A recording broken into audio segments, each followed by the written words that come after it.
Hey!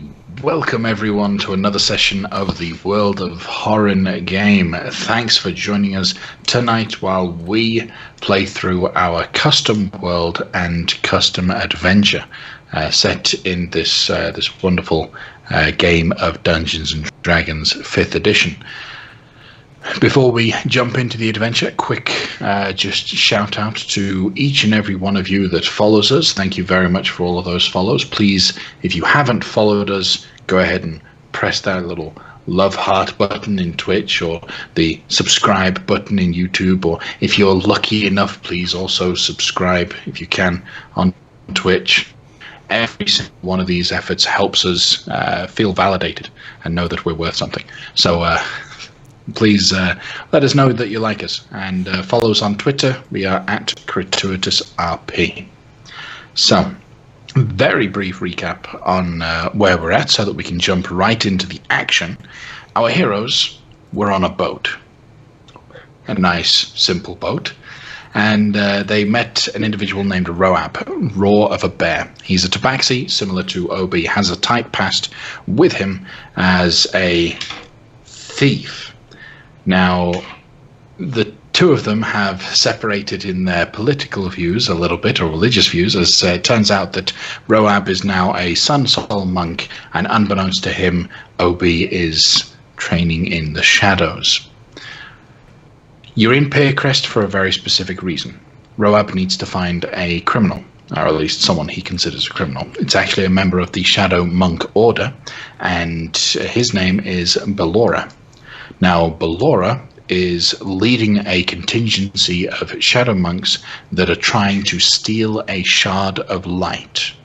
So we have, as a group, as heroes, experienced or heard about these shards of energy that have just split off and begun to spread around the world. This one is a much older one.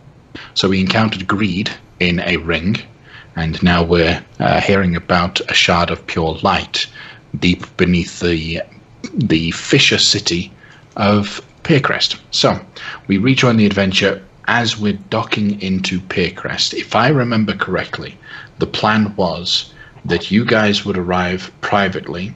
Roab would bring the Shadow Monk's boat in, sell it, so that he would get in trouble, but you wouldn't, and then he'd give you the coin so that you could then buy a boat of your own if you wanted one. As you enter into Pearcrest, as a reminder, it is the entire space has been built with by boats. It is pieces of boats that have been lashed together, planks of wood set between them to create these walkways, these pathways, but everything is just one structure lashed to another that's anchored within the ocean. It is next to a large moat of earth, but generally speaking, it's not actually attached. So during the current storm, which we do have a proper full-on storm going on right now, the city is in constant motion with the waves just moving up and down. So as you guys arrive, what is your port of call? What is the plan? And this much Roab asking you how you would like to go about this. How can we find this Ballora? What can we do? Well, it is the standard procedure. You arrive, and then we spend some time talking to people, talking to certain elements of people, and see what leads develop. Is it? I will ask. Is there any convincing way for us to perhaps pose as these shadow monks? Disguise, if you were. It is obviously we are not shadow monks, but if we wanted to appear like one, then maybe don those suits that they were wearing to lure other shadow monks out. Well, I think the rubber suits that they were wearing were for the dive. Their gear that they had, you could dress like the monk. I fear and suspect that the monks are trying to keep themselves hidden. So if they saw a monk walking openly dressed like a monk in the streets, they'd know that that's not actually a monk. Or a new guest, really, really in trouble, perhaps. So I think if you can make yourself look like a monk in the way you behave, maybe walk a little, I don't know, more disciplined. Rude? Yeah, but I think your clothes need to look like you're putting on a costume.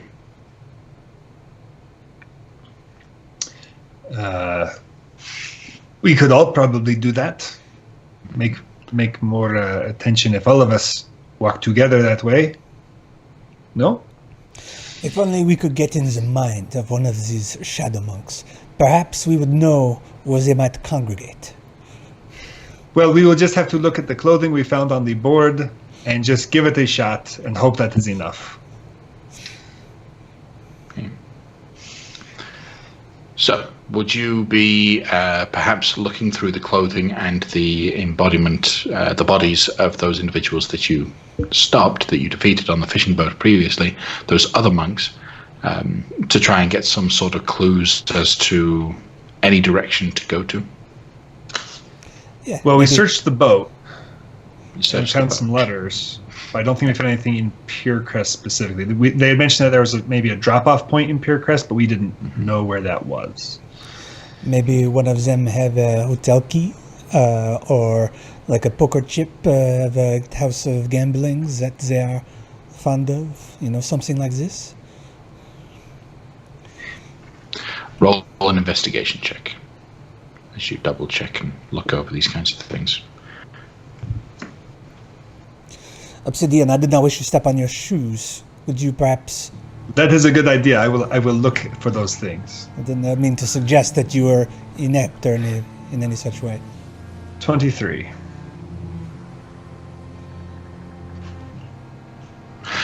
Right. Well, as you look over things one more time, you try to think in the mindset, you specifically, you know what these people are kind of like. You've spent some time with them.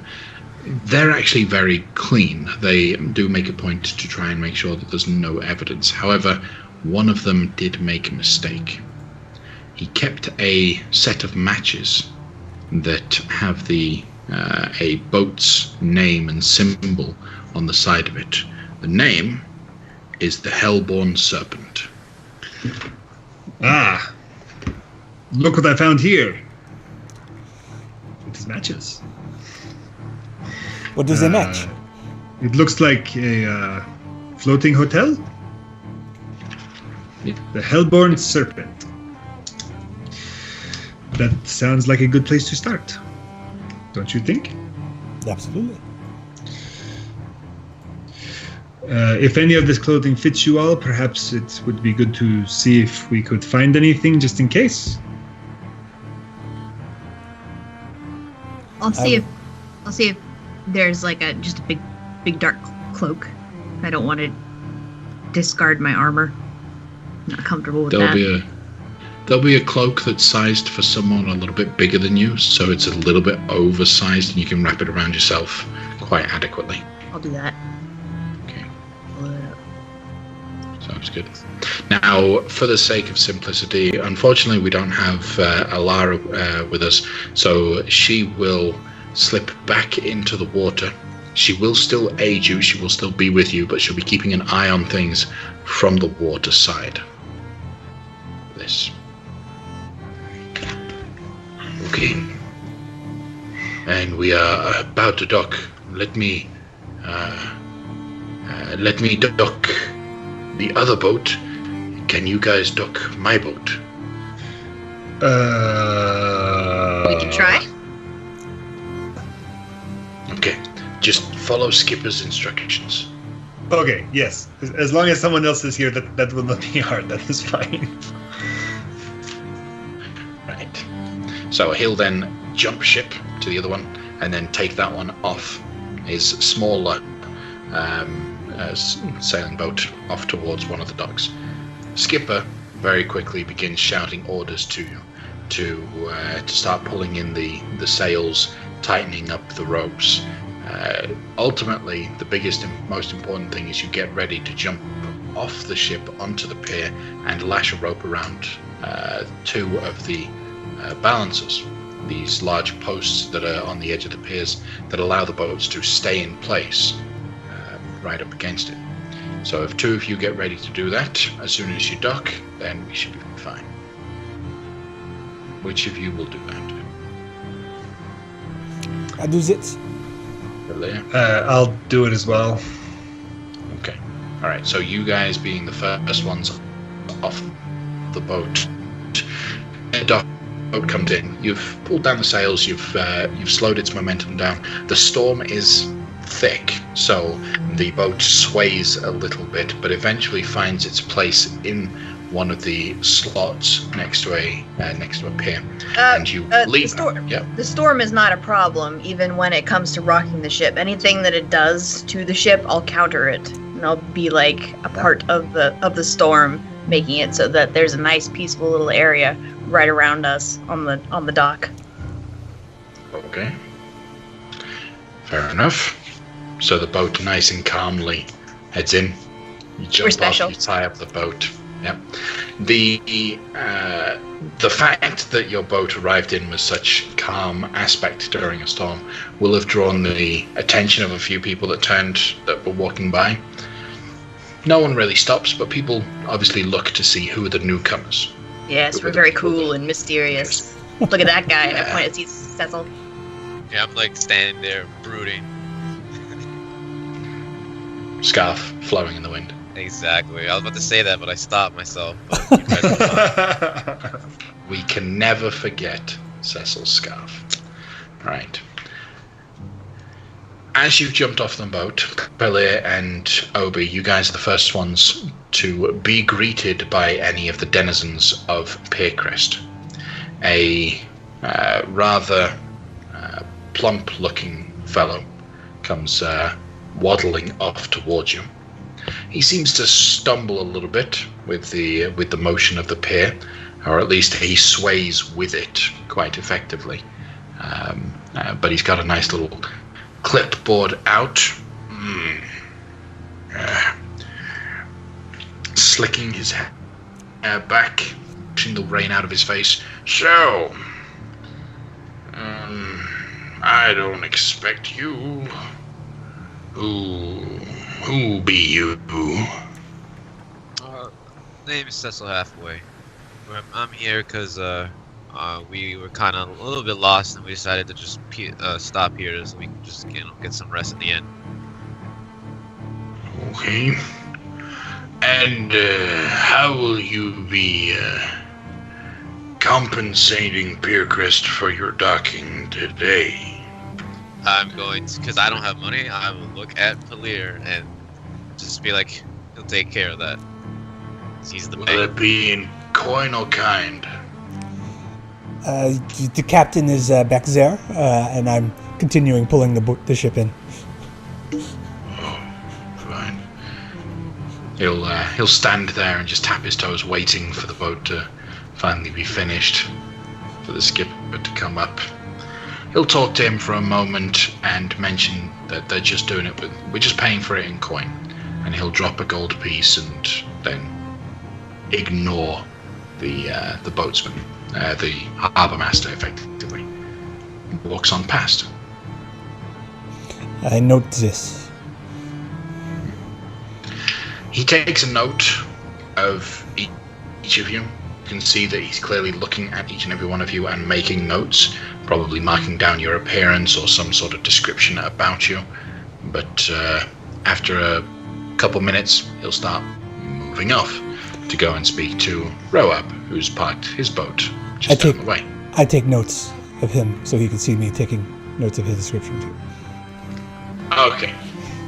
I noticed Pelir taking notes of him, so I take notes of Pelir taking notes. Okay. All right. I watch the harbor master just to see where his little shack is, where presumably his office is, if he goes back that way after dealing with Roab. So you're taking notes too? Mental notes. When he meets with Roab, he'll actually take Roab into one of the other buildings here. Now, as I mentioned before, every building is actually made out of a part of a ship. So what he moves into is what looks like a large pilot's cabin, where the similar to your boat, at the back of the boat there's a small room with all the equipment, the wheel and everything. It was just that kind of sized room that he pulls Roab into to conduct business. It's small, it's old wood, it's held together very tightly with a lot of the moorings of other loose boats together. Can I sneak up on the back of it and try to listen against the wall to see if I can hear their conversation? Sure, roll a stealth check. 23. 23. Okay. Yeah, you'll be able to. One thing that adds to the aesthetic of this place is there are no doors that you can see. And so you climb up and you can hear quite easily through the open window and doors of the conversation that's going on. Roab is just signing a deal with this guy for the boat. The sale of the boat that he's brought in. He's taking a bit of a cut so that he can sell it quietly. Normally he would get a certain price, but the harbour master's being very shrewd. And so they end up settling on 2,500 gold pieces.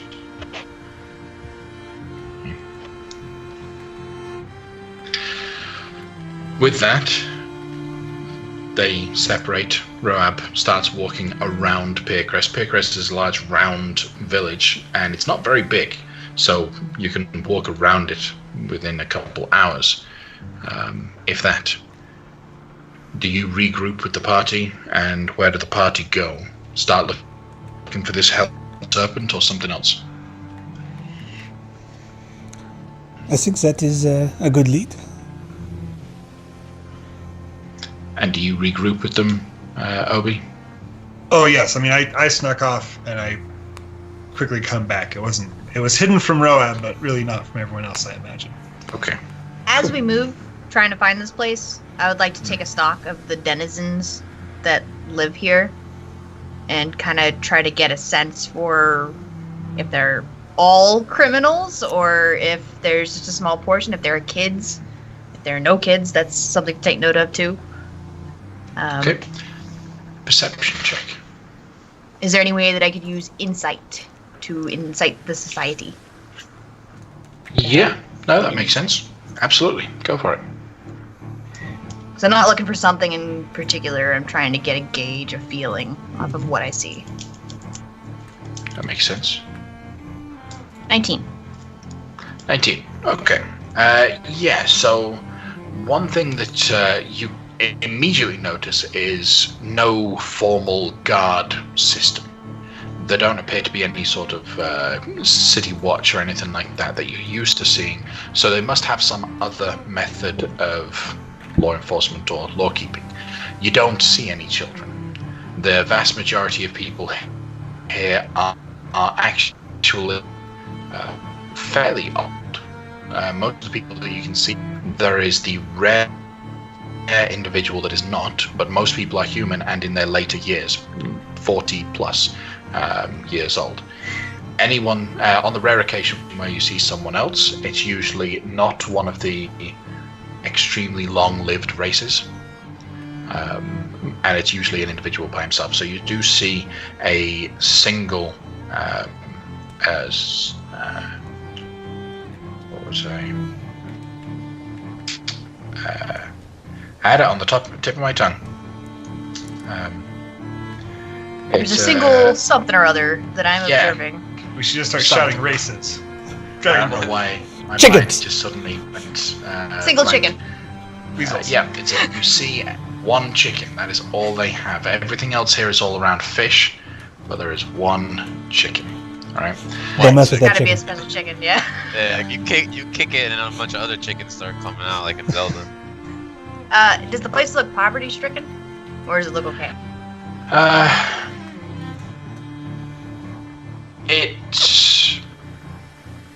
It does remind you of poverty, but almost more a sense of humility than true poverty. It's like a There's lifestyle nothing choice. grandiose here, but that's okay. Yeah, everything's life. Yeah, it's a lifestyle choice. Everything is simple. Everything is reused. So you do see trash, but the trash is usually piled up against something to help rebuild that building. Okay. So everything's also with that. There's a lot of things that are broken and been repaired over and over again, and everything's made of wood. Okay.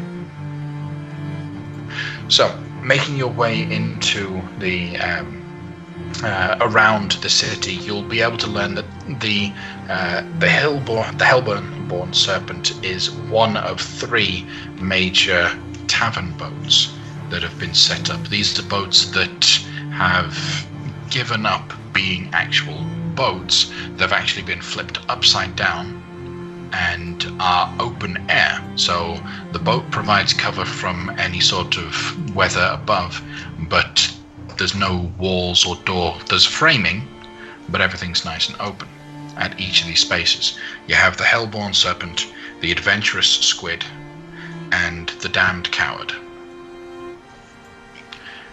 At the Hellborn Serpent, the individual that is seems to be somewhat servient in this location, probably a barmaid or someone that shows themselves off to be working here, at least that you can see. And the only person you can see that is working in this space is a single female.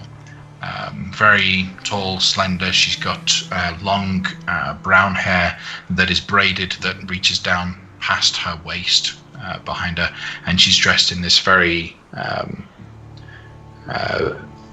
very dark green leathers. So, and just like the whole space that's here, everything looks like it's a mismatch of different bits of armor or uniform that have just been attached over the years. As she's walking around serving people drinks out of some large keg that she has strapped to her waist, and then she goes back behind a door, well, not a doorway, but into a side room to get more supplies. There are tables that are mostly round spaces with 3 or 4 chairs next to them that have been set up. Most of them are taken up. There are 1 or 2 near the edges of the building, closer to where the rain would be hitting, that are open. I will go and take a chair by one of the tables that's closer to the rain, but sitting on the inside where I'm far from the rain. So anyone else who sits is going to be on the periphery there. All right. Does the rest of the group join him? I want to activate my trap card. I want to see if I can actually use my safe haven feature and see if I can find any like secret like signs or supporters like the hold on, So signs, talk us yeah. through your safe haven feature. Okay. Where does it come from and what does it do? Alright, so as a faction agent, or in this case a hunter, I have access to a secret network of supporters and operatives who can provide assistance on my adventure.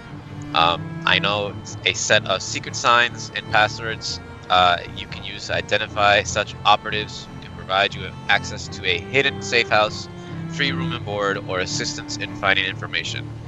These agents never risk their lives for you or risk revealing their true identities. Okay. So you need to find those symbols. You need to find those spaces. Now, this is this faction that you're a part of. You're a hunter.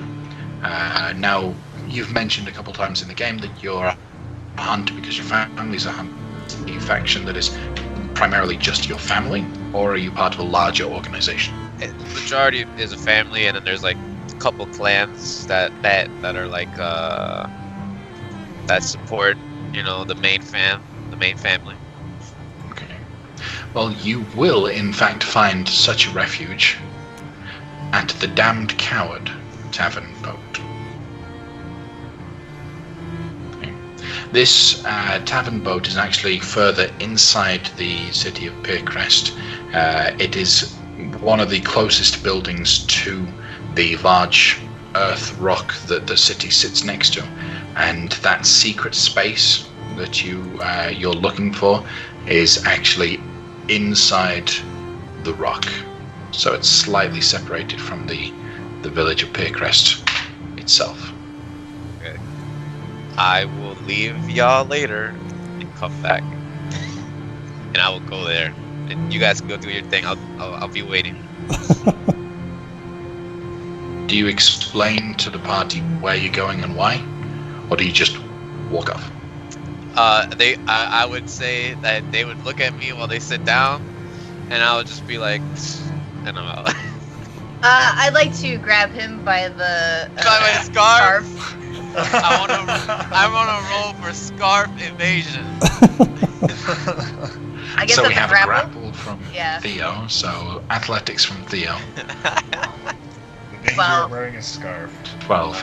And Cecil, she's grabbed your scarf, which I would say is your soft spot, so go ahead and roll either an athletics or acrobatics check at disadvantage. I got a 10. Alright, so Well, there we go. She would grab me, and then I'll just Yeah. explain that I'm gonna get information from people that are supporters of my clan. I'll let his scarf go and then stand back up and kind of move closer to him to where it's just us, and say, "Do you have any way to find us again? The city's not, tiny." Is it not tiny? I mean, It's not tiny, but it's not big. You could waste an hour or two trying to find people in it, but that's lost time. That's wasted time. Yeah. Do you know how long it'll take? Probably 20 minutes talking, depending on who's there. Okay, so you want us to wait here for you? Yeah, why not? Then you guys can take care of stuff here, and I'll be back. Okay, be safe, please. No bar fights. Okay. Thank you. All right. So while he's off, what are the three of you do? Roab hasn't arrived yet. You're muted there, Matthew. I keep thinking I got that. We're going to do classic surveillance. Just going to sit down, get a drink, and sit here for hours as I look at people and see if anyone has a tell that says, "Look at me, I'm a shadow monk. Woo!" Okay. So it's going to be a form of investigation skills to be able to keep an eye out. I would say either investigation or perception to be able to keep an eye on that kind of thing. If you can, yeah, I think that would Call be. investigation. Wait, no, don't roll yet. Oh. Before you roll, Theo. I was to say, the storm is with you. Give you guidance. Okay. So you can add a D4 to your the next skill check you make within a minute if you wish. It was for this, so I guess she you... gave it to me. So 13. 13. Okay. Unless by virtue of sitting there and having plenty of time to look at it, that somehow gives me an advantage. But otherwise, 13. It doesn't give you advantage, but it does help out the situation. You'll have to get drinks, each of you. Yep. And naturally, this place has most drink very watered down and a little salty. Their specialty is a bottle of good grog, as they call it, which is very Very thick, very savory drink.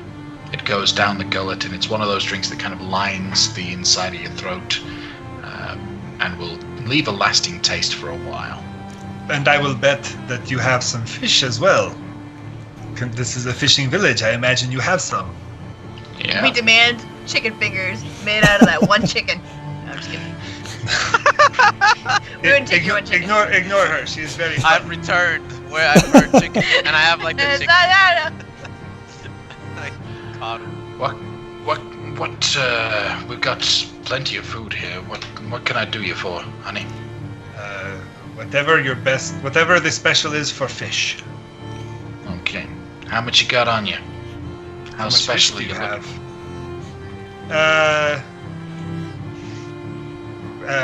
Are you hungry, Pelir and Theodora? Absolutely. I will be partaking of the offerings.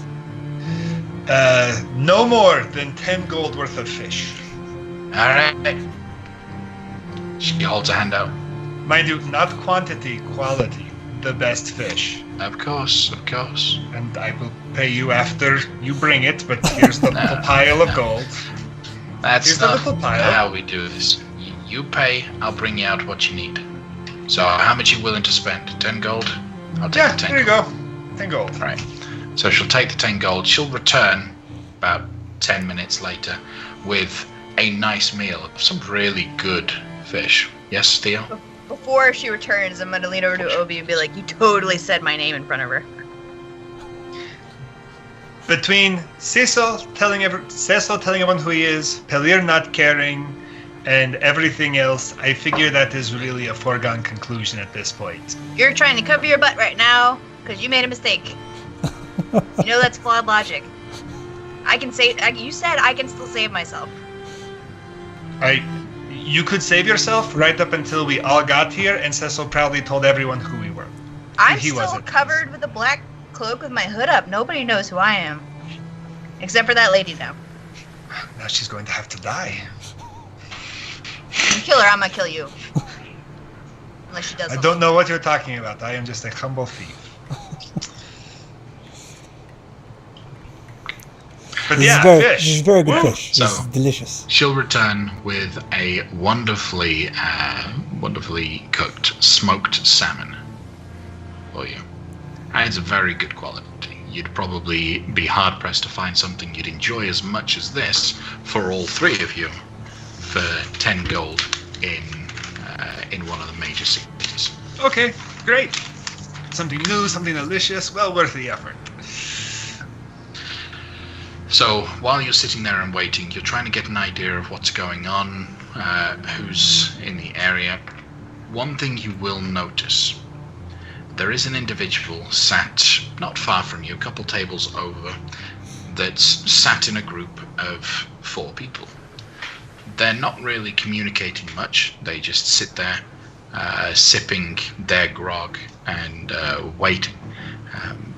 Every few minutes, people walk in, sit behind him, say something, and then walk off. He never responds, and they never look at one another, but people go sit down behind him, say something, and then walk off. Very surreptitiously.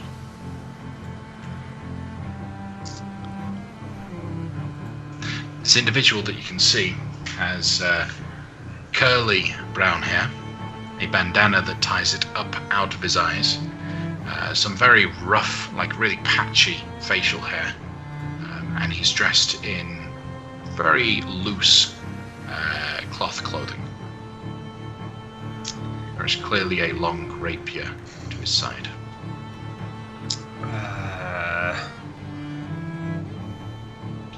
With my background in like thieves' cant and stuff, does this make me feel like this is just criminal underworld normal stuff? Or is this atypical of kind of normal criminal stuff? Because there's a difference between always just a mafioso who runs Pure Crest and maybe someone of a little more esoteric sort. Judging by what you know, this is... there's a somewhat air of arrogancy about the method that he's using. It's fairly open. And that leads you to believe it's probably something a lot more than just your typical criminal. To have the boldness to be able to do something like that is either someone that really does what they're doing, someone that really doesn't care about consequences.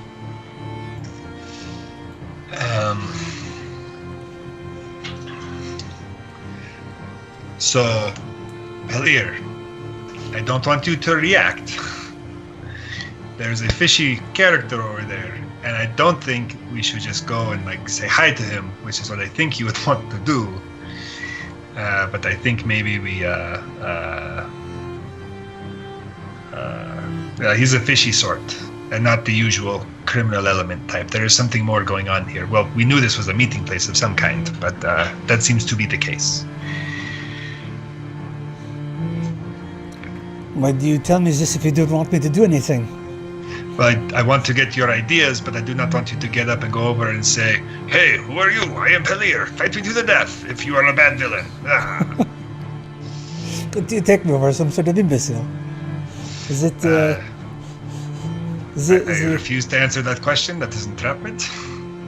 The criminal underbelly is, I believe, your associates, and I follow your lead in this.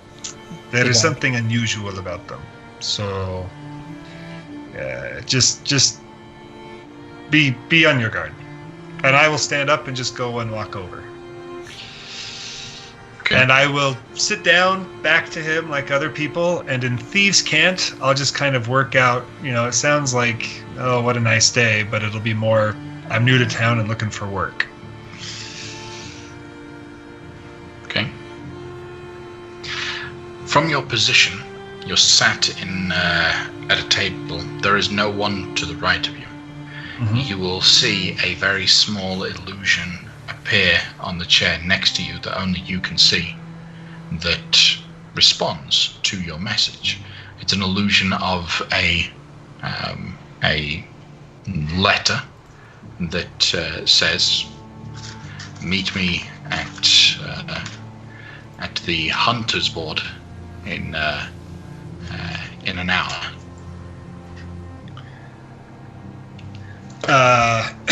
I will do an intricate series of hand gestures and whispers, and another illusion will appear beside that guy that more or less says, "Can do," and "I'm not the usual sort."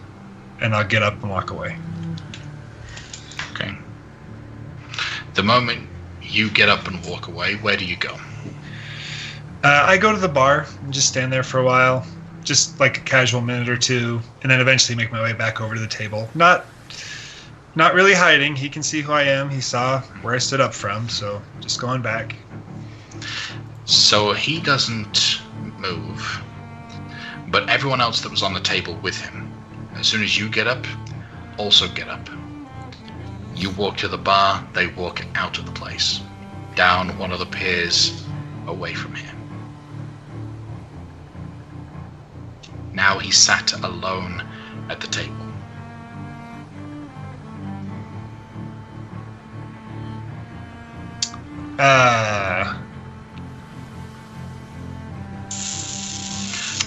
Another... Yeah. Cecil, what are you up to? I am strolling on along, looking all serious, to get to where I need to be. So going over to the Damned Coward Tavern, similar sort of aesthetic to this, very open plan, but the back room is a lot older, sturdier. There are pieces of metal that have been used in the construction of the back, the actual kitchen of this tavern. As soon as you approach someone, do you have any sort of regalia or iconography on your person that would indicate to people that know that you are a member of this hunting faction? I have or would they need to communicate with you? I have the family bracelet, which is like blue, white, blue, white, blue, white, with blue, white, and then it has 2 feathers that are blue and white, but for the halfaways, it's like white with like blue little etches on it, because they're like a different clan. And when I present when I like, kind of like move it up a little bit, I say the owls fly as the wolves howl, which is like a secret little passage, because a wolf and an owl are the mascots of the family. Without saying a word, the young man that kind of went to greet you and take whatever your order was steps back, opens, puts a hand through a cloth and barrier that leads into the kitchen, and just waves you in through. I go. You'll walk through, and you'll find yourself very soon on a stone pathway that leads away from this boat into a dark cavern space. There are torches that have been lit up that give this whole place a bit of an orange hue, and the cavern that you have, that you're in, looks like it was naturally formed, but has been adjusted. So that tunnel has been added to a natural cavern. Stalactites drip water constantly, and that sound of dripping just permeates the area. There's a bit of a cold breeze right now. The air takes on a bit of a stale scent, but what you'll see inside is a hunter's lodge, more or less. You've got boards with notes and details about the local area, creatures and monsters that are nearby. There are jobs postings. There are even hunters that are sat around currently skinning some of the local game that they've had. Here it's mostly just different kinds of fish that they're cleaning out, but it's a nice little relaxation space. There's even, as you can see, bunk beds at the back where you could just go and rest. The chapter head of this particular hunting lodge is clearly defined. You would know how to find them by the similarly to how you have your wrist bracelet. They have a similar sort of band that the feathers indicate they're the master of this location. They're just sat off to one side behind a desk currently. Yep. They're kingfisher feathers. Duh. There we go. Kingfisher feathers. So, what are you there for? I'm gonna go to the head, the master, and I will give him a bow of probably the most respectful, not a bow, but like, of like, hey, like, I know who you are, and I'm gonna ask him. I'm gonna say that I'm Cecil Halfway of the Halfways. I'm currently on a bounty hunt, and I'm going to ask information on the Bellar, whatever. Right? That's how you say his name. Bellara. I'll say that he's a dark elf, practices the way of the shadow, and he is currently looking for something that we can't let him have. If there's any information.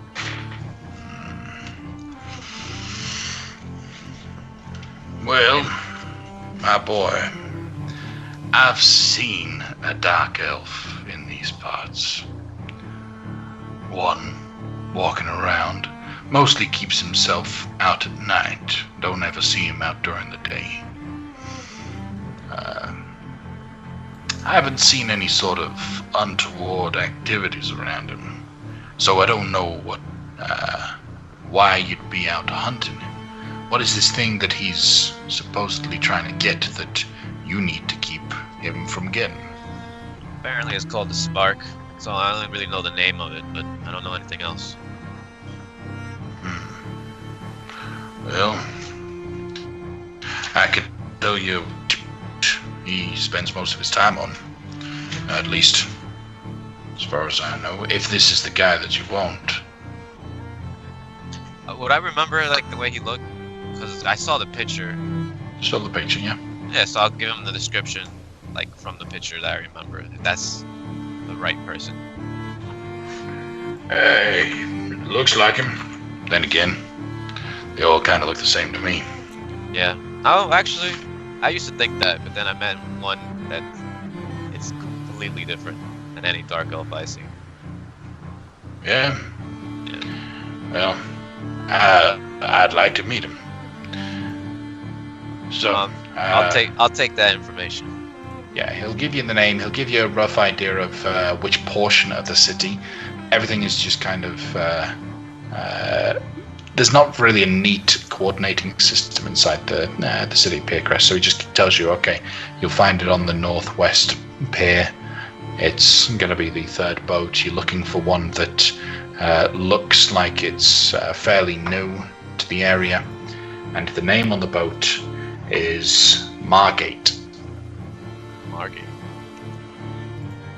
Before I head out, one more thing. Yeah. Are there any old bounties on someone named Obsidian Dragonfly? Wait, hold on. Did I say that right? Right. Yeah, Dragonfly. Obsidian Dragonfly. Let me check my notes. Give me 1 second. He'll get up out of his chair and walk over to a large cabinet and start looking through Obsidian Dragonfly. No, I'm afraid there's nothing under that name. Do you have a description of him? We also classify by race. I give him a description of Obi. Okay. The tabaxi folder is nice and thick, and he'll go through. That's just profiling right there, man. 100%. The more of a monster you look like, the more bigger our files are. So, alright. I've got, there are some old bounties on some tabaxis. Don't know the names. Like, the names on here don't seem like Obsidian Dragonfly, like that. What is he supposed to have done? That might help narrow down. Because we got bounties for murder, we got bounties for theft, we got bounties for solicitation. Alright, so I'll take theft and murders, and I'll sue away the solicitations. Alright.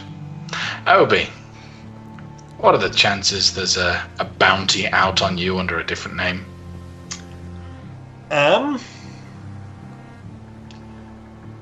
Here, probably 0. Okay.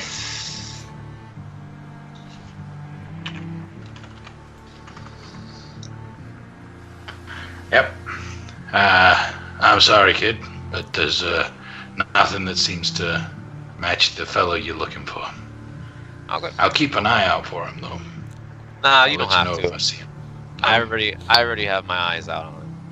Oh. Fair enough. Well, if you're looking for stuff to do, the local hunts board is actually run by us. Right now, we always have a problem with some pretty nasty monstrosities out in the seas around here. A lot of the fishermen do like to be able to get some of the bigger game. Helps with the market. However, the deeper we fish, the more there's a chance that there's some large beasties that to interfere. So if you find yourself fishing and doing some deep diving fishing, then there's currently bounties out on sharks, whales, octopi, snakes, all those kinds of things. All right, I'll keep a lookout. I'll see if my comrades wish to do some little side quests. All right. Now be careful. No one's been able to actually claim on any of these. They've been very intelligent, very wily. One person claimed he clipped one, but the part that he brought back wasn't fish, it was humanoid, so didn't quite work. We didn't believe him. All right, thanks for the heads up. All right. I'm gonna get up and like Carl Weathers, Arnold Schwarzenegger from Predator. We're gonna do like and it's like it's gonna zoom in on our biceps. Well, like not the biceps, gonna zoom in on like our. How big is Cecil's bicep? I mean, I'm like a 19 in strength. So, yeah, I'm pretty. Cecil be man. swole. I'm pretty Yeah. swole. I'm swole. So. And then I'm gonna just say, "May the first Illum guide us," and I'm out. And you. So you head on back, regroup. Obi, now that you've had a time to think, what would you do? I'm gonna go and sit down with my compatriots. Okay. Like Right. that, so that there is a possibility to get some work in an hour at the hunter's quarters. It is always helpful to ingratiate yourself to the element to have eyes and ears throughout the city. He is alone, but I do not think it is prudent to. We had instructions, and there's a certain prudence in following the instructions when you are first getting to know each other. Yes? What are the instructions? Well, we are going to meet in Hunter's Quarter in an hour. We are very likely going to be jumped to see if we survive the fight. Yeah. Okay. If you don't want to participate, I understand. No, I'm down. It's storming. I am in my element. Down the sick. Well, then enjoy the fish, and I hope Cecil gets back, because in an hour we have a date in the Hunter's Quarter. Speaking of which, I will be right back. I'm going to take this salmon here to Elara. Make sure she gets fed. I will be right back. Okay.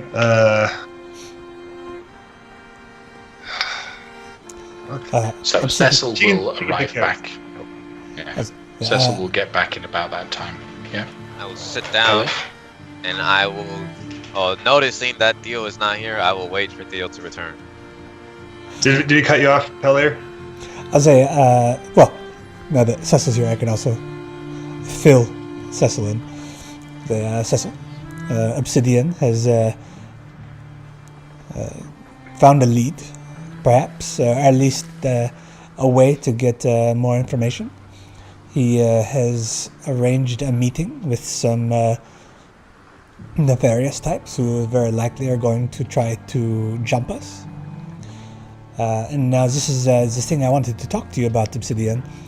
I have no problem defending myself or others from such predations out there if they expect us to do any things of morally ambiguous nature, then I might have a problem with this. If I'm getting jumped, I'm killing them. Okay. And where did you go, Cecil? Now we will wait for Theo. I have information on our hunt. Might not even have to get jumped, to be honest. I come back after feeding the fish lady. Dun-dun-dun-dun. It's like a bass. Dun-dun-dun-dun. Like fucking Seinfeld. Alright, as everybody's here, I will explain what was told to me of Valir, whatever the fuck his name is, man. I clock out on that. Thanks, bro. Okay. So everyone's aware that there is a dark elf in here in the northwestern quarter. What was the name of the ship, since you just filled us in on that? Margate. Margate, thank you. Margate. Haha.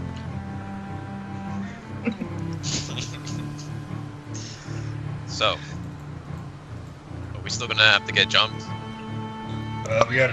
It is worthwhile to go, and you do not have to come with me, but we could go together. And I am unfamiliar with Piercrest in its many ways, so maybe we will not be jumped here. But that is always something to be prepared for. All right. So here's what we're gonna do. A reverse of what Obi Professor does. Doctor. Oh, go ahead. I just wanted to ask if you guys wanted to be able to walk on water.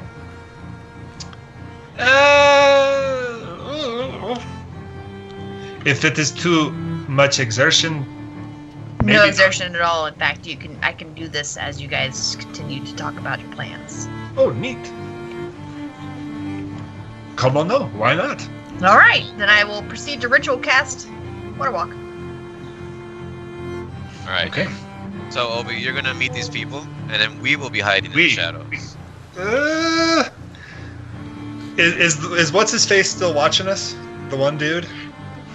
Oh, he's not watching. He's sat down, he's just enjoying his drink. He's just by himself. Well, okay. They know at least that the three of us are here, and they probably know you too, so That's you fine. can hide, but we will not be unexpected. I wish to see the great Obi take care of the situation that he got himself into. Okay. Okay. Okay. So, when the time is right, do you head over to the Hunter's Quarter? Yes, I do. All right. I leave shortly Fine. thereafter, and not far behind. One, are we in a hurricane? It's a really bad storm. I wouldn't say it's so bad that we could classify it as a hurricane. Okay.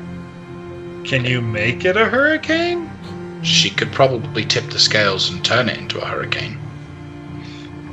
And Birka sank to the bottom of the sea. And then two was shortly before we get to the location.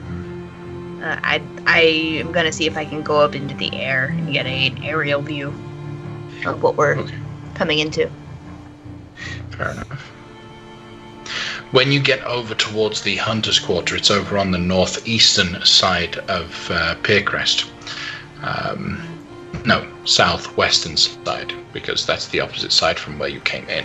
Yeah, you'll actually find that the vast majority of it is actually covered by a very large tarp that is made out of all the different sails of boats that have been sewn together.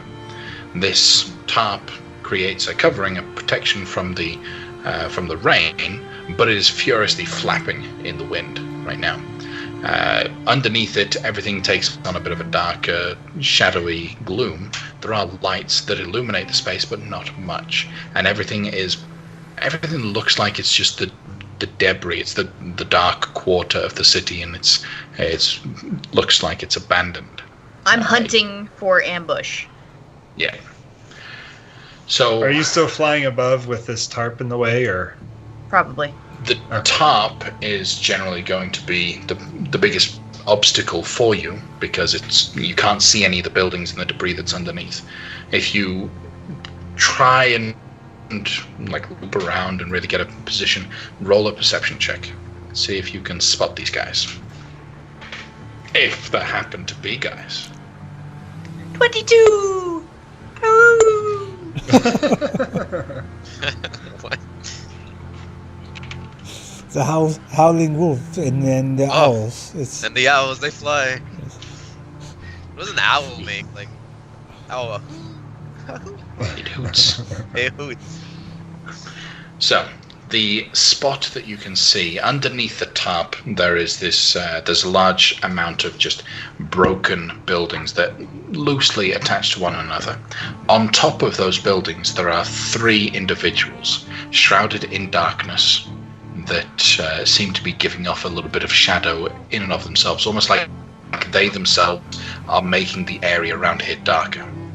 In the middle of those 3 individuals that are above the buildings, there is one man stood on the pier itself, centralized, stood there just waiting. Can I make out what color his hair is? It is brown and curly. Okay. Guy looks just like identical to the guy that was sat in the chair. Alright, so probably not our dark elf. No. So, what do we see? As you guys come in from the side, you just see a debris-filled environment, and a single individual stood on a pier waiting for you.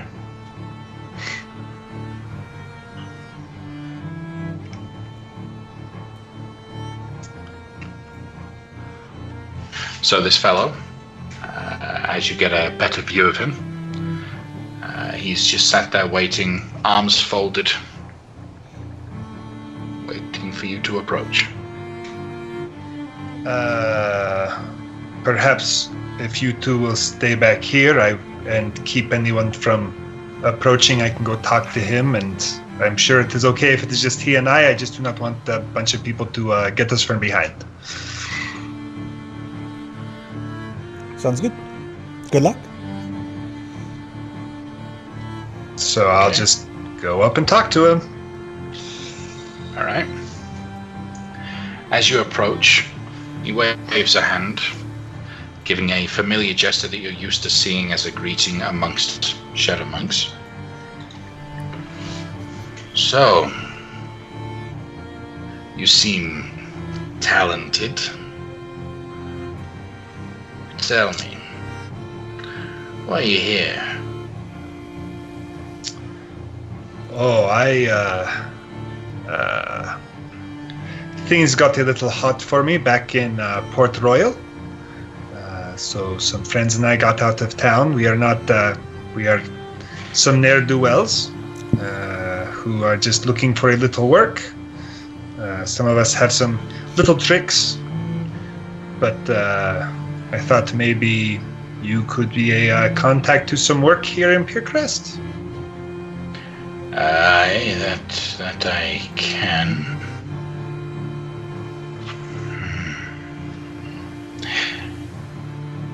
Where did you learn the trade?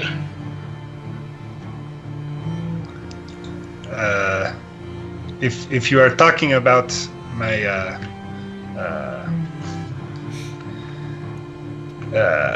little illusion, it was from a gutter wizard. Taught me some little secrets, some little tricks. I know many thieves who can do similar things. And I'm slowly, I put one hand over the clearly bracelet with monk beads on it that super gives me away as a shadow monk and not just like a tricky thief. So you're trying to hide the fact? Yeah. Okay. I just want to call Roll it a as an arcane trickster, not as a shadow monk. Deception, 10. 10. Okay. 10. All right, I see. Well, I will be very interested to see what you learned by your mentor, by your friend that taught you. What are you capable of? What are you and your friends capable of? Oh, we are capable of many things. All sorts of thieving and breaking into things, and even honest work if it's available, really just trying to make some coin. We sometimes find lost ships. If you have a ship that is lost, something like that. We sometimes make lost ships. I mean, literally, it's up to the buyer, really. Right. All right. Well, it's clear you know who we are, and I know who you are, or at least what you're pretending to not be. I don't know why you're trying to hide it. Lying never was my forte, but we work in isolated groups. We're not supposed to know of each other. True, but if you came here specifically, you gotta have a purpose, and I'm not sure what your purpose is. I don't believe you're just looking for coin. I think there's something else. That was absolutely a lie. You know who I am. The leader of my cell, my faction, sent us here to continue to look. I suppose there is something you are looking for, and we are supposed to help. That is really all I know. Roll another deception check. 11. Alright. Please. That would be perfect. I could do with actually there has been something that's been we've been trying it's really difficult to get past. Perhaps you could help me out. Follow me. Can I roll an insight check? Roll an insight check. It's going to be an 11 too. Nat 20. 26. Makes up for my terrible deception rolls. Was that supposed to be muted? It has no sound. Yeah, well, I mean, I can go, yay! Okay, that was very wonderful. The crab meme. So, this is possibly the best moment to have rolled a natural 20 here. Right. Yes, it's clear he's trying to move you further into an ambush-like position, and he's not buying it. He's just going to get to the most advantageous position to attack. What do you do?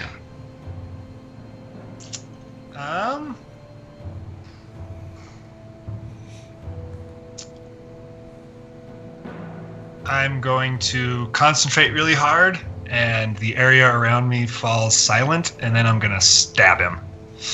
Okay. The concentrating really hard is mechanically doing what? So that is casting silence as the spell, but without the material component. Right. So it'll still require you to perform the verbal and somatic components. Right, Or which has to things. do with my... Yes, verbal and somatic.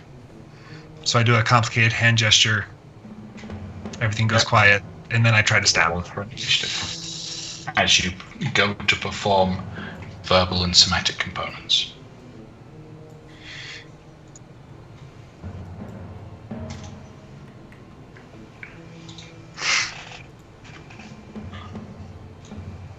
Everyone else roll for initiative as well, as you will clearly see this happening.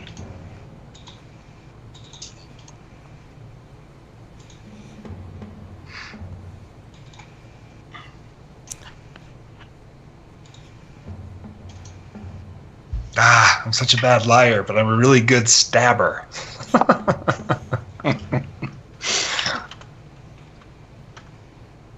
I think these tarps are going to make it difficult for Theodora to react very quickly. No one will expect The max height of here is going to be 25 feet, just so that folks know. But if you do get up to that point, the tarp is likely to be slapping you in the face regularly because of the wind. I'll be dive bombing those mofos as soon as I get the opportunity. Okay. Well, that's a question. Is the pier out beyond the tarp, so we're under the rain, or is this whole area under tarp? This whole area is under tarp. Okay.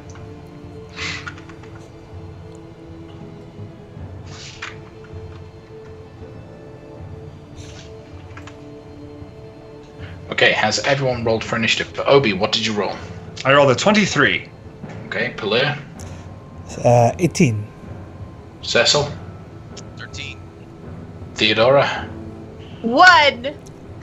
Oh, If I gotta get a nat 1, then I'm glad it's on initiative. okay. So there Alright, should be a 20-foot radius sphere around this dude, because I did cast silence. Or I guess that's my turn, is casting silence. That's your action or bonus action, whatever you would do. I think it's bonus action, right? No, I believe it's my action. Let me double check. As an action, you can spend 2 ki to cast silence. Okay. So 20-foot radius, you say? correct. Let me double check. Yeah, 20-foot radius.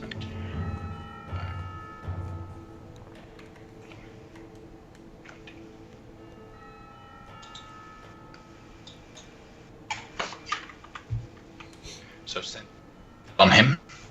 Correct. I'd actually pick an item he's wearing if that's okay. I understand silence can be used on a object. To be able to move it with him. I don't think so. I think No, yeah, it's silence just a is point. Sorry, just a point. I'm confusing it with darkness. So that'll be my action. As my bonus action, I'm going to... Oh, actually, sorry. Before you get to do a bonus action, as a reaction to you having cast a spell, he's going to whack you. Okay. Now we had a rest. Did we rest before this in our last fight? We had 3 days. It was a you've couple had days, right? at least a rest. Yeah. So let me get my health back up because that's gonna matter.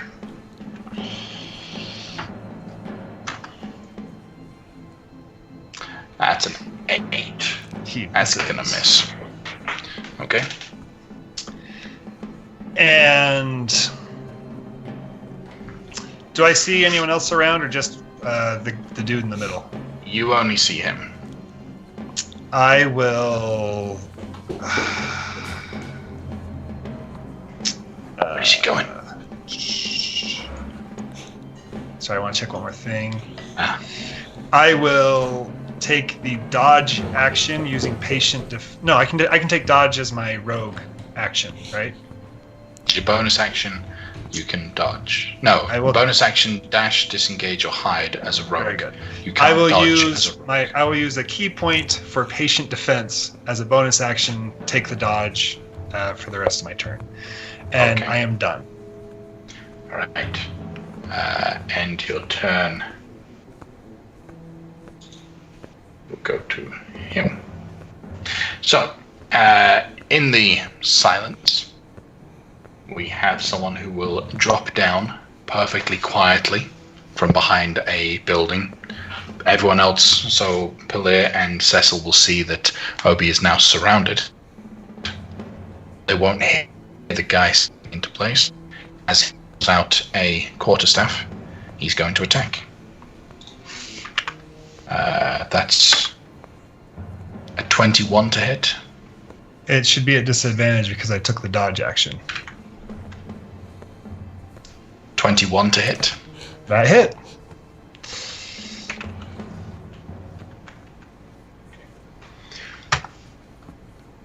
Seven points of bludgeoning damage, and I need you to make a Constitution saving throw against being stunned.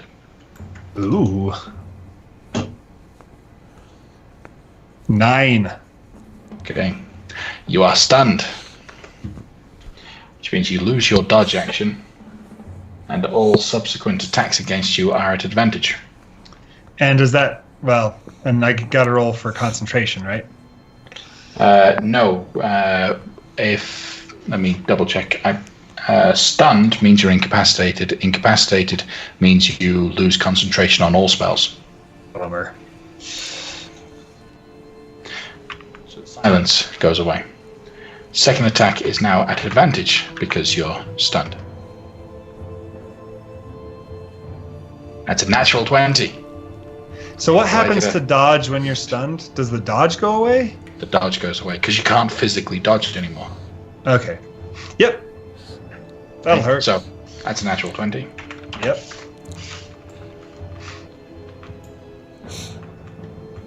Tactically, my decisions were so sound. 8 points of bludgeoning damage there. All right. All right, and being that these guys are as they are, he's going to. No, that's the wrong guy. Shadows.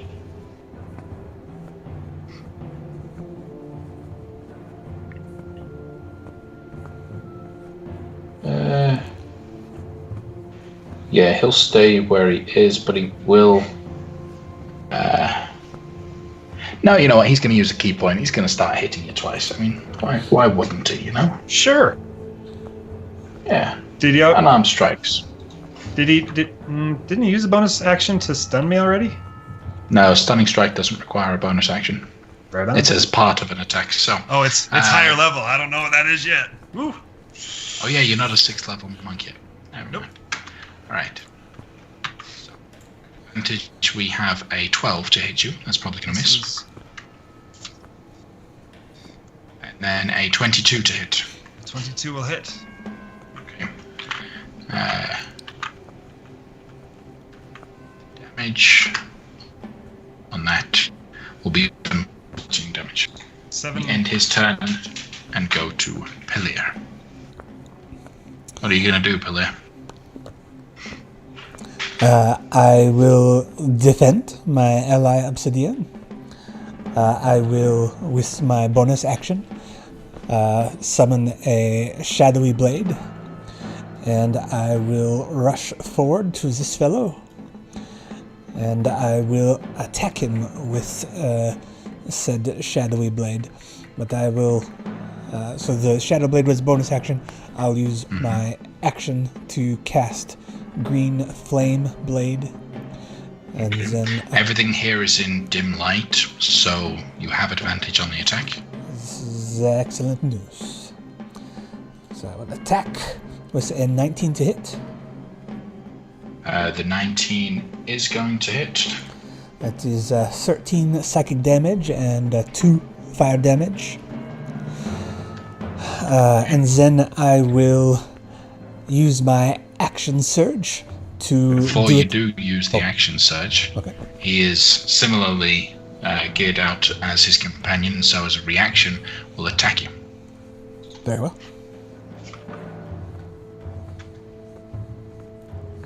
That's a 13 to hit. A 13 will not hit. Okay. Continue with your turn. So with my action search, I will again cast Green Flame Blade and make another attack on this fellow.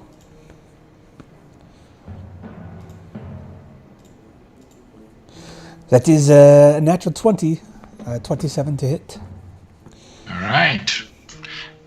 So how much damage with that critical hit So do you that deal is to this a guy? total of 21 psychic damage and 8 fire damage. So 29 Okay, in so total. 29 points of damage. Ouch. He is heavily wounded by that strike. He struggles from the pain. Anything else from you? That is it. I will end my turn there. Okay. Our friend who was in front of Obi is going to use his... He's going to attack Obi.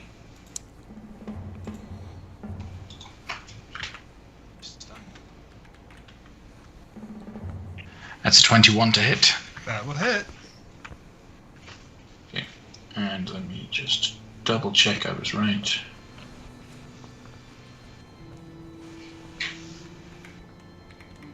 Being stunned. Yeah, okay. So the damage, 6 points of bludgeoning damage as he swings with the quarterstaff. He's then going to swing with the quarterstaff again. That's only a 13 to hit. I think that misses. Finally. Right. He's then going to use his bonus action to bamf and to teleport somewhere.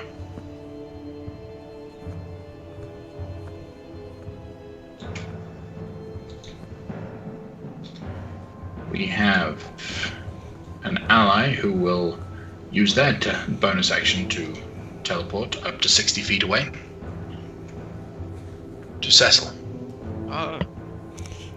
So disappearing in shadow, reappearing in the shadow next to Cecil, with not with a quarterstaff, with a short sword this time.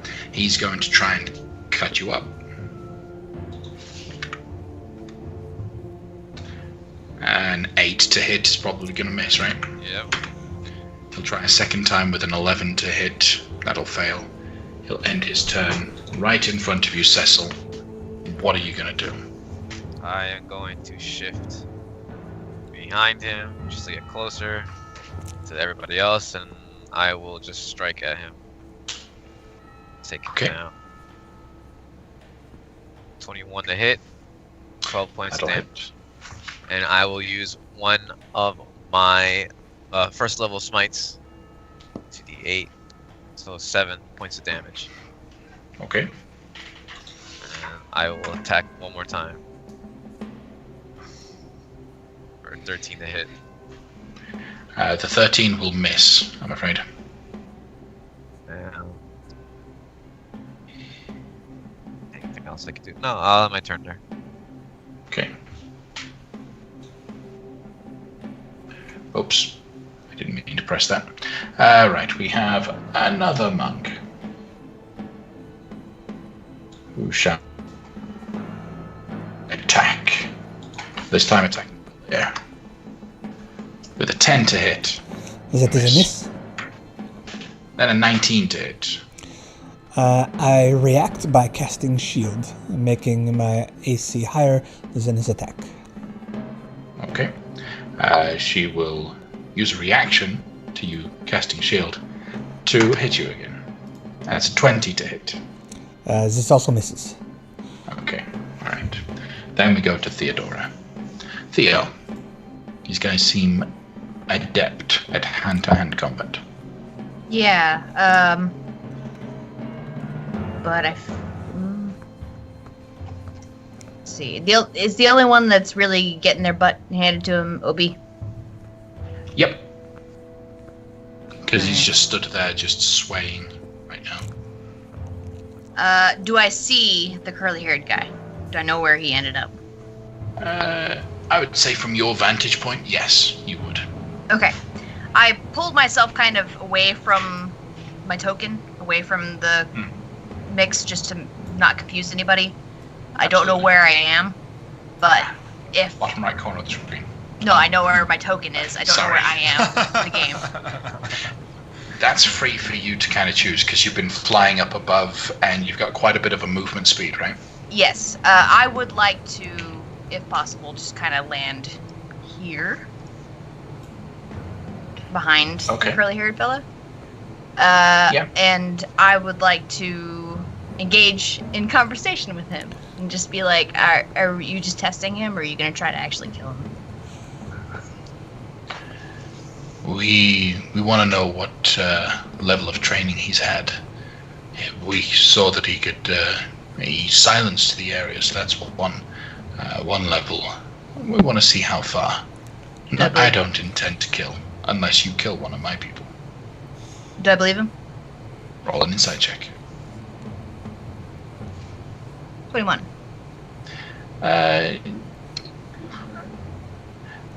You believe that they don't intend to kill him, but not anyone else. You feel confident they'll probably try to kill everyone else. If I convinced the rest of my party that this is just a skirmish, would you be willing to just tussle with them too? Same deal? Roll a persuasion check.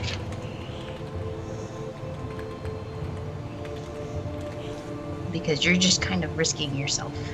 I don't think that's in that one, which is a 2, and I don't think I have anything to fix that. Wait a minute. I have DM inspiration that I have not used. Can I funnel it to her? Yes. Go ahead and re-roll.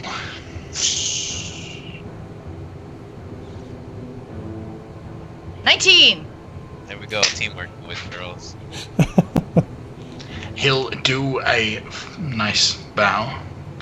And to who do I owe the pleasure of an accord? They call me the Doctor. Hell yeah. Okay, Doctor. He'll then whistle out to all of his men. Take down, don't kill. Non-lethal all the way. I expect you to follow accordingly. Yeah, you too. My team. Take down only, no kills. Okay. No, nod to him, say thank you. Then I'll just kind of post up next to him and just chill. Okay. Obi, Question. you're stunned. Rules question. Rules question. Is a bonus action an action? Because actions and bonus actions are not interchangeable. And incapacitated says I can't take actions or reactions. And there is a stun rule says I that can't does move. say that there is a rule that says that if any feature takes away your ability to perform an action, it also takes away your ability to perform a bonus action. I'm just gonna go, yeah, kidneys, and I'm done. That's my action. You will be unstunned at the end of this guy's turn. He's going to take the opportunity, though, while you're still stunned, to attack you with advantage. That would be a 17 to hit. He misses. Okay. Even clutching a kidney. Move a little bit. 22. 22 hits. I think. Oh, never mind. Good. I was wrong. 8 points of bludgeoning damage. He's then going to use his bonus action to move. Yeah, we'll go here. Moving to Pilia. And Obi is no longer stunned. Pilia, what are you going to do?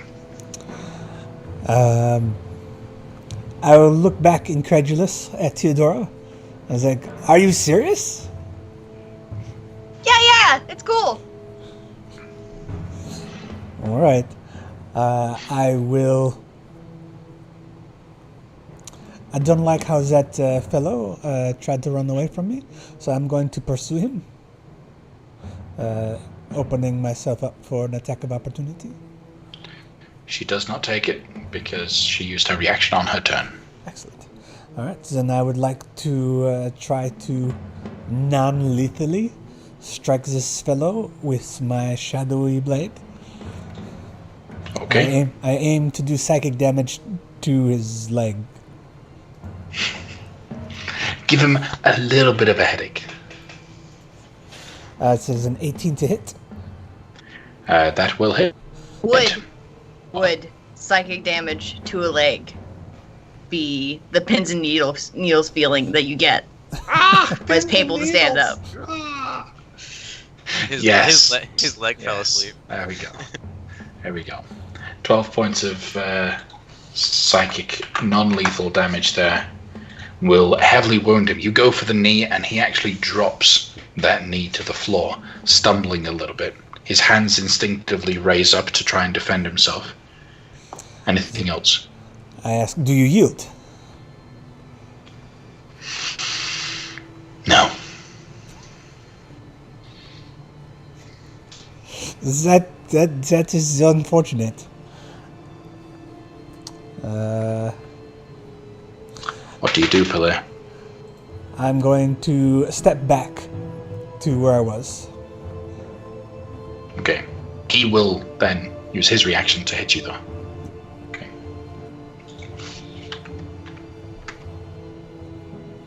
$23 to hit. That will hit. 6 points of bludgeoning damage, and I need you to make a Constitution saving throw. Alright, I need to make 2 Constitution saving throws, 1 for damage, 1 for...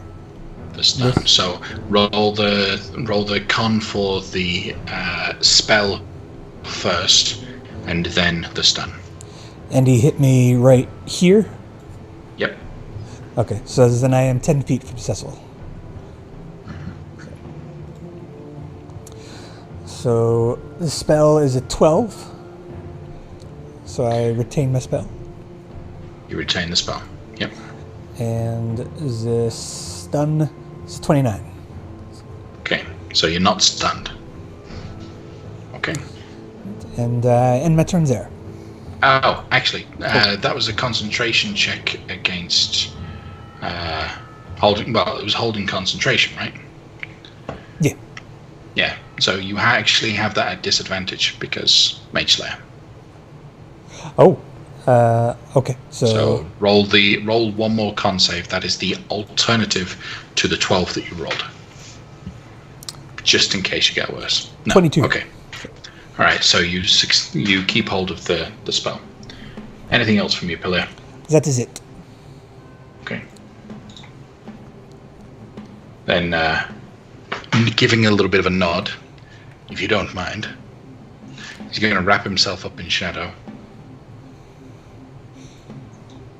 Reappear next to Obi. I get hit so fast in the back of the head. How is he supposed to evaluate me if I'm just sitting there going, Okay, well, if you're part of the fight, then I have to be part of the fight because that's only fair. Either be part of the fight or don't be part of the fight. The agreement was non-lethal, not to be involved. That's a 10 to hit Obi. A 19 to hit Obi. You're gonna wake the 19 hits. dragon. Then 19 hit? The 19 hits. Because I lost my 4 frickin' points of dodge. bludgeoning damage, and roll a con save. Gosh. My other kidney. Con save 21. All right, you succeed from this this barrage of blows. You're not being knocked stunned again. Fool me once. We have the one that's up against south of Cecil is not going to attack, but instead is going to attempt to jump. So I need Cecil to roll an athletics or acrobatics check against being knocked prone. Okay. 13.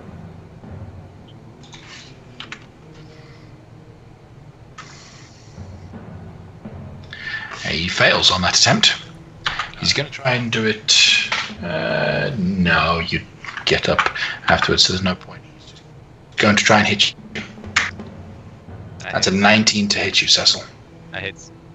Okay, so this time he just brings his short sword around, slashes at, rather pierces because it's a short sword, pierces at your shoulder, dealing a small 8 points of piercing damage. And then, as his bonus action, he'll spend a key point and hit you twice with his fists. 16. Misses. And a natural 1. He stumbles from the swing. Fails to hold his balance. Cecil, what do you do? I'm pissed off. I'm yelling at Theo like, what do you mean? Are we wasting our time here? It's a trial run. Are you unfamiliar with this procedure? I will activate my Ashmar powers because I am pissed off. Now your Azamar powers are fairly radiant, are they not? They are. Hold on. Where is it? My necrotic shroud. Wow. So, yeah, pretty much. Like remember, one wing is an angel wing. The other is like a demon wing. And everyone around me and within 10 feet must make a charisma saving throw, which is DC 16, or be frightened to the end of my next turn.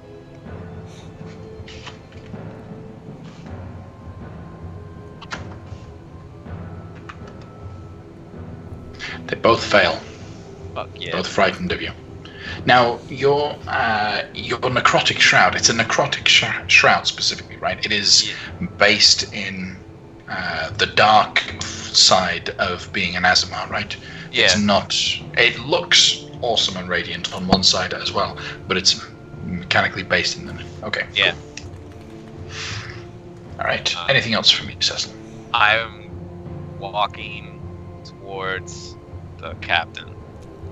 So, Okay. 5, 10, 15, 20, 25, 30. When you get to that point, Cecil, and he sees you in your dark form, he drops to his knees. What? Insight He drops check. he drops his quarterstaff, drops to his knees, and just sits down, bows his head. I'm utterly confused, and I end my turn. I will roll insight. 18. You've seen reverence before. There are times when people want to show utmost respect to another individual, and in certain circles, kneeling, bowing in those sorts of situations are similar sort of cases. In a lot of fighting matches, if ever you wanted to show respect to your opponent, you would drop down to your knees and sit there in front of him. It's a show of subservience as well as respect. So he's being honest about it. That's a genuine show of, okay, I'm going to stop. Your move. Mean gang humans. Okay. He's not the only one. Second one drops, puts a quarterstaff on the floor, does not take her actions. Bro, this is really bad for my ego. Theo, it would appear that these people seem to be helping purely on account of what they see from Cecil. What about the guys in the back? Are they gonna follow suit? They look like they will. Okay, alright. Then I'll just move up 30 feet. And watch. Okay. Obi, what will you do? I am going to... Gosh. I have to think, because there are things. I will just take a step back. Actually, I'm going to lithely jump on top of this pole in kind of a crouched cat position. So I'm kind of crouching, but just watching. Crouching to backseat. Yeah. Hidden dragon. It's me. Yeah. Right. The third will also drop to their knees. Pelea. I dismiss my shadowy blade. Okay. And as the last of them do drop, we will dispense with the initiative order. We desire not to engage with you. I'm just like confused. But I'm also very serious looking, so I'm trying to hide my confusion. In your radiant, scary glory. Why is that? You embody the purest form of the shadow. That's like a backhanded compliment, kind of. Good. So then let's stop this, because I'm tired of wasting time. And I look at Obi. Obi, whatever you're here to do, get it done now. I'm done. I'm gonna just sit down while I'm still like in my state of necroticness. I'm fascinated. Yeah. I'm pissed. What? Cecil, what happened to you? What is this? What does it do? Can I touch you? Are you okay? Does it hurt? I look at her. I'm about to say like, well, you saw this before, but then I realized you were frightened. You got affected by the thing, so I just ignore her. I will interrupt and simply say,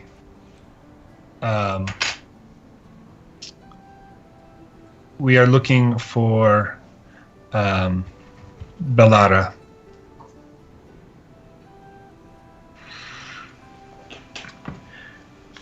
Fellows of the Shadow can meet with Bellara. What is your purpose with meeting with him? Why do you desire to meet with him? The spark is to be left alone. It is the message we bring. It is the message that one, pointing to Cecil, brings. It is to convey a message that we should, our brotherhood should leave, and leave the spark be.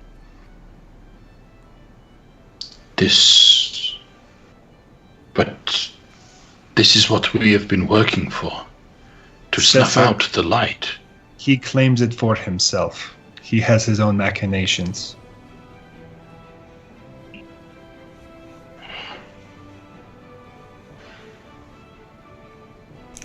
Are you poking He looks me? confused. He looks Trying to touch very them. I'm just like confused. this.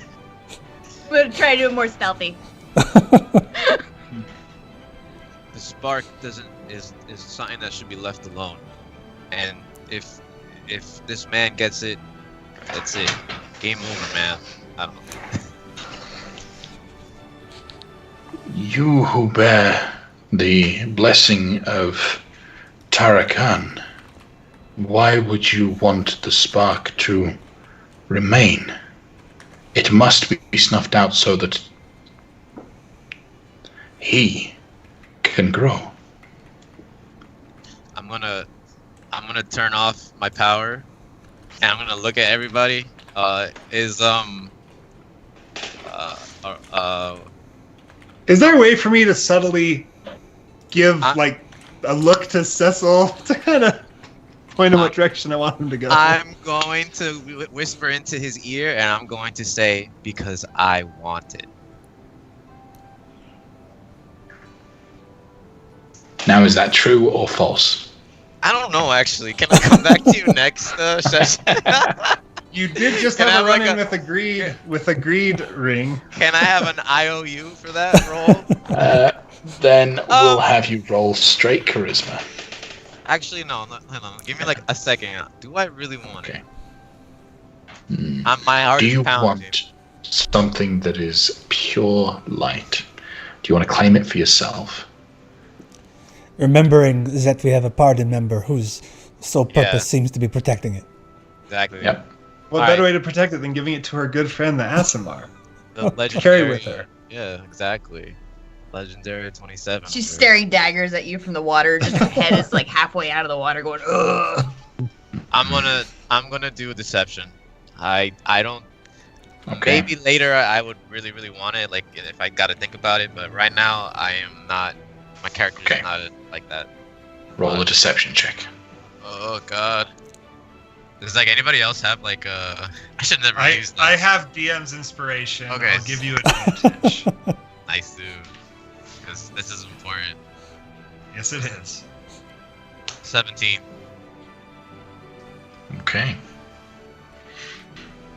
Of course, I will return and report on this.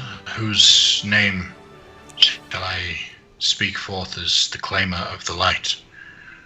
Who is Tarakan's vessel? I'm going to use the name Ian Moore. Can you type that out for me so that I know exactly what you said there? Ian Moore. Ian Moore. But I would say it in Celestial. So it would sound like holier. It would sound way cooler. Got harps in the background. Yeah, so like how would Celestial I was trying to research it, like how they would say it, like certain words. So it'd be like some like angelic name. I guess. Could be. Daniel? Yeah, like kinda like that, like Okay. I'll between now and next session you can send me a message with what you want your celestial version of your name to be. Yes. But alright, he will take that. Translates. Okay. He will take that name. Okay. I will report. I do not wish to earn the ire of the Dark Lord. I cannot say for certain Ballora will take such respect himself. Fanatical in his desire to claim the light. You may need to entreat with him, sir. If anything, just tell him that I wish to duel him. One-on-one? Yes, I'll take my Dark Magician deck. Because apparently it's the joke of the day. No, yeah, I'll one-on-one. Okay. Then I'm sure he will revel in the combat. Thank you. Excuse Yes. me. Sorry to interrupt, but Yeah. for those of us who are unaware of who Tarakan is, could we be enlightened to his existence, his glorious existence?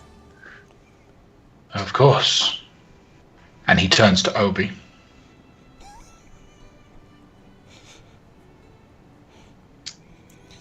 He's not Tarakan. We know him. I have not shared the secrets of the Brotherhood. I can see to that later, or if you care to share it in detail now. But my kidneys really hurt, and to be fair, that I'm not quite in the shape to tell the story. I will cast Healing Word level 3. I will on give Obi. all my lay on hands to Obi. So you get So while they're healing you, you have an 30. opportunity to pretend you're not being healed. Right. Roll a deception check. Are they coming over to heal me? Like, you have to touch me, right? Healing word not. is Not healing word. range, but the touch is. I'm going to whisper to Cecil, I really don't know anything. So, like, we just got to get out of here and let them think you're really important. So, I think I have resources. I'll tell you later. Thank you. But Okay.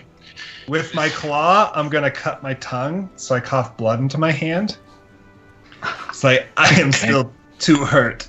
I will tell the tale later. this one is one of my thieves. You know, one of my men that I use. So honestly, he's a little broken down. I'd rather him not say anything. He treats me well. I treat him well. So how much did I actually get healed for there? Sorry, I missed it. You actually got healed for 12. Thank you. So he will then turn to Theodora. Tarakan created our order. He blessed us with his essence and taught us the way of darkness and of shadow. He is the great shadow beast that watches over all of us. Is he a fiend?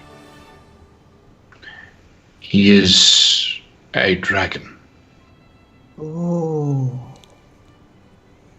What kind of black dragon? Shadow dragon. Oh, that's so cool. We have Would there been be any serving other shadow. kind? What? Would there be any other kind of dragon? Black. We wish to serve the will of the shadows. We are sorry that the vessel was caught in the crossfire. Forgive us. I'm gonna just nod. May I'm we be fascinated. excused. Is he locked somewhere? No. Not that we know. He watches us from afar. He guides all of our actions, gives us the power that we need, teaches us the way, but from afar. So he's in this physical plane somewhere that you know. He has done from time to time. He has visited us, descended from his lofty stature to us here. Thank you. Awesome. Very cool. May we be excused. Where shall we meet? Where shall we meet Valara for combat if he does not acquiesce to the will of the vessel? His ship, the Margate. I'll be there tomorrow. Would you like a herald to go forth in your name to inform him? Or would you like to entreat with him yourself? Give him a little information that we're coming tomorrow. I want this to be a proper, as for respects to the Shadow Monk. As you wish. Iano, or whatever your name ends up being. I like that. Iano. Sounds Okay. very mystical. Then he and his all slip into the shadows, teleport 60 feet away, and then run away. So, No, really, my kidney though. It really hurt. I healed you for like so much. Yeah. It feels better. No offense, it feels better. I'm going to grab Obi, put him on my shoulders. All right, we're going to a safe haven. We'll talk there. Well, who am I to resist the will of the vessel of Terrakan? I will pinch his kidneys. As we're walking away, I'm gonna look at him from behind Cecil and be like, if you want to quit hurting, you need to stop jumping out in front of everybody. To be fair, I had the situation completely under control. How? They only punched me. Just as I intend. Oh, ow.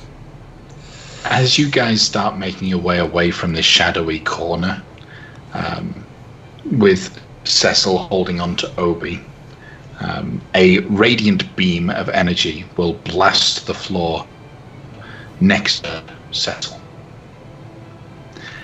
A very angry-looking Roab comes storming out from behind a building.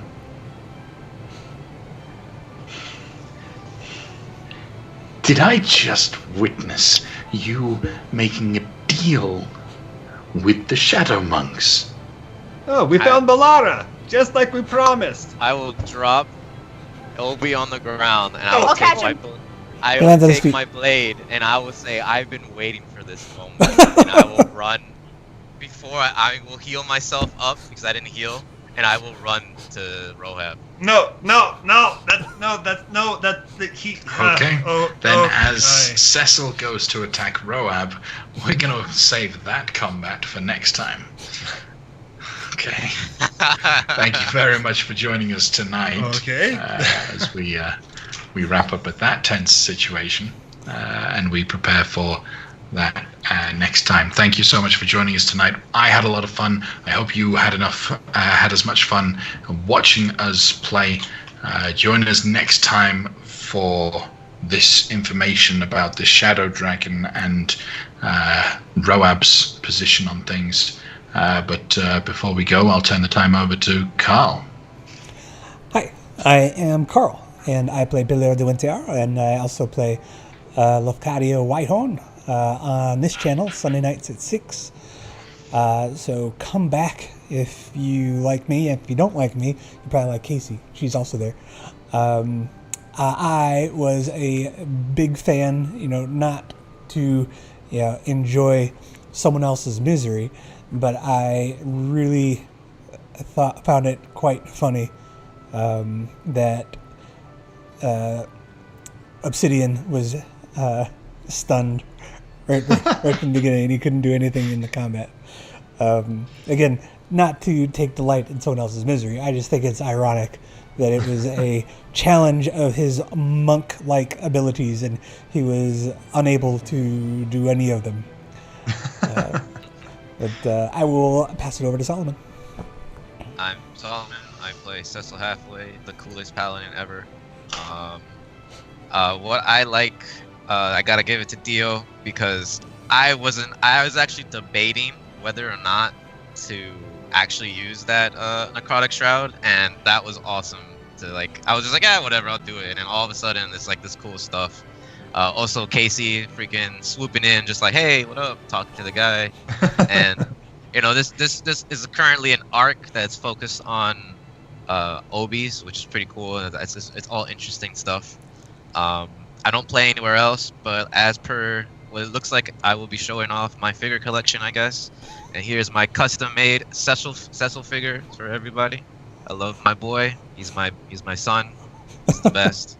How long is that scarf? Yes. Scarf? It is up to the feet. Is it possible? Okay, so. Oh no, I have a second version over here that's like flowing. That flows. Yeah.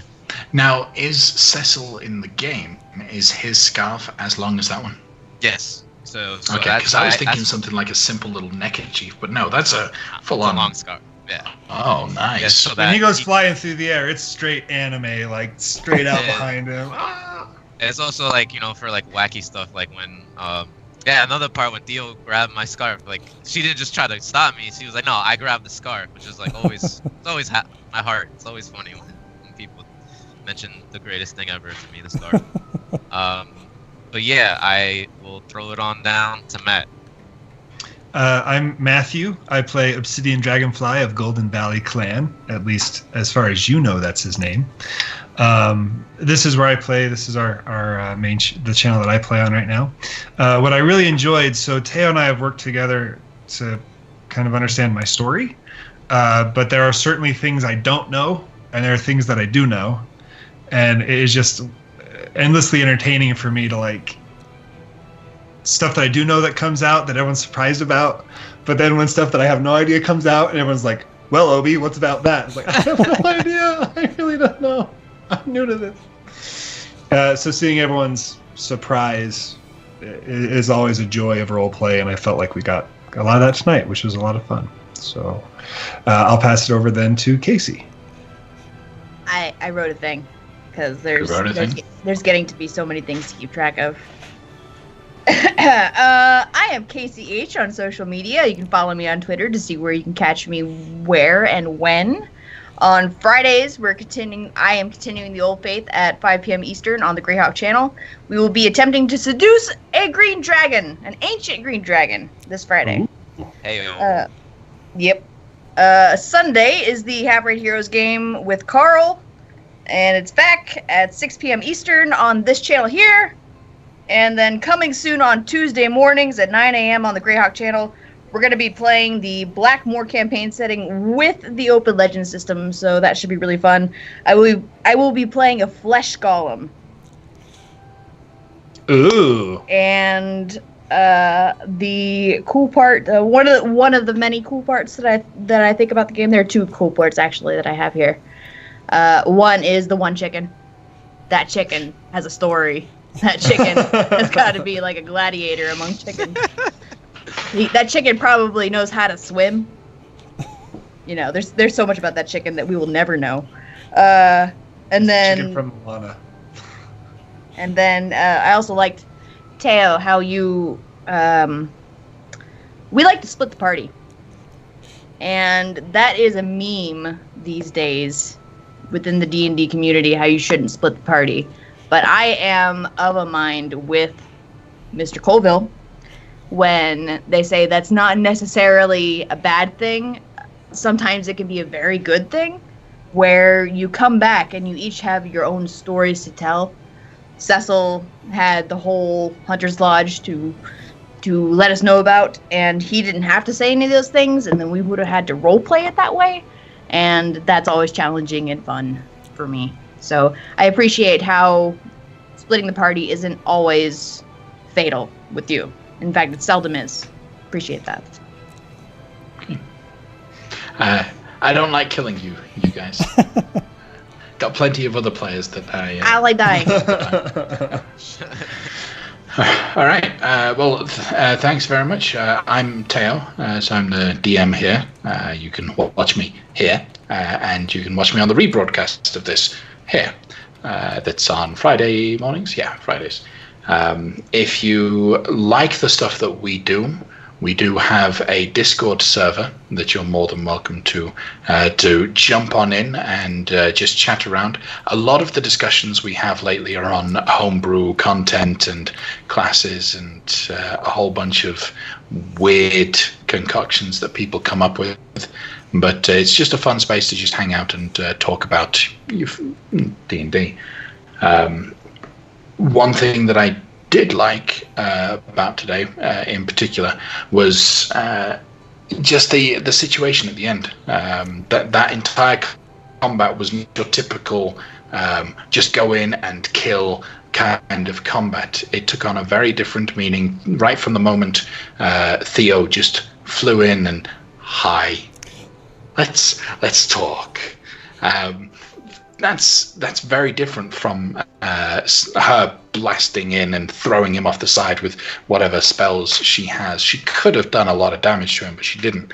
She changed the tone, and that kind of just led to everything else leading up towards the submission of these individuals. So that was a lot of fun. That was really good. I'm honored to have changed the mood of the combat. Oh, you did. I was pissed. I was like, oh, this is a test? Like, are you kidding me right now? Which apparently you passed. It's only a game. Why you have to be so mad? It's like everything that my character is rage and wrath. And I'm darkness, particularly pleased that you decided you wanted to attack Roab, because that's gonna cause a problem. And that'll be interesting. So, I'm gonna kill him.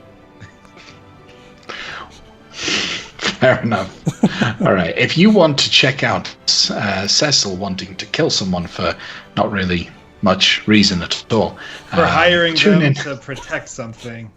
Yeah. That's what'll get you. Tune in next time on the World of Horen. Thank you very much, guys. Bye. Good night, everyone. And again, it looks like all the D&D games that are running right now started around the same time that we started and are ending around the same time we end. So we are going to raid MK is the Best again, who is now playing Dark Souls. So stay tuned, and we will be in her channel in a second. Thanks.